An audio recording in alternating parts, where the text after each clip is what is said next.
আজ সকালে বাজারে যাওয়ার সময় একটা অটোতে উঠেছিলাম। দেখি 4-5 জন মানুষ বসে আছে, প্রায় সবাই পরিচিত মুখ, অথচ অদ্ভুত একটা নীরবতা। কেউ কারো দিকে তাকাচ্ছে না, কেউ কারো খবর নিচ্ছে না। সবাই যার যার মোবাইলের পর্দায় ডুবে আছে। কিছুক্ষণ চুপ করে বসে থাকতে হঠাৎ মনে হলো, আমরা আসলে কোথায় এসে দাঁড়িয়েছি। একটা সময় ছিল একই অটোতে পরিচিত একজন বসলেই মনে হতো, আরে এতদিন পর দেখা। শুরু হয়ে যেত গল্প, হাসি, মজা, কত কথা। পথটা ছোট হলেও মনে হতো সময়টা খুব তাড়াতাড়ি শেষ হয়ে গেল।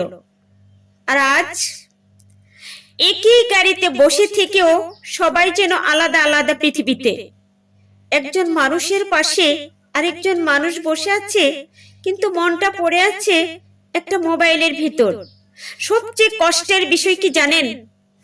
আমরা হাজার হাজার অচেনা মানুষের পোস্টে লাইক দিচ্ছি, কমেন্ট করছি, তাদের জীবনের খবর রাখছি, অথচ পাশে বসে থাকা পরিচিত মানুষটার চোখের দিকে তাকিয়ে জিজ্ঞেস করার সময় নেই, কেমন আছো?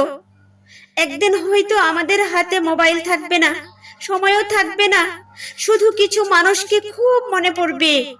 মনে হবে, ইস, মানুষটা যখন পাশে ছিল তখন যদি একটু কথা বলতাম, একটু সময় দিতাম। মনে রাখবেন, মোবাইলের স্ক্রিনে হাজার হাজার ছবি জমা করা যায়, কিন্তু হারিয়ে যাওয়া একটা মুহূর্ত আর ফিরে পাওয়া যায় না। তাই আজ থেকেই একটু মোবাইলটা পাশে রাখুন, পাশে থাকা মানুষটার দিকে তাকান, কথা বলুন, খোঁজ নিন।